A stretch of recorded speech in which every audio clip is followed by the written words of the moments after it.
પરંતુ આનો અર્થ એવો નથી કે એ નાસ્તિક કે ઈશ્વર પ્રેમથી વંચિત હતા.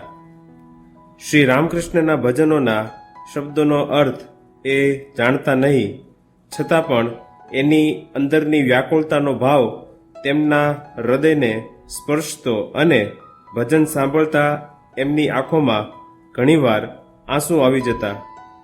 શાંત ભાવની ભક્તિ એમને ગમતી ખરી, પરંતુ ઈશ્વરને સ્વામી, સખા, મિત્ર કે પ્રિયતમ તરીકે ભજવાથી એનો સાક્ષાત્કાર થાય છે એ હકીકતનું એમને મન કશું મૂલ્ય ન હતું.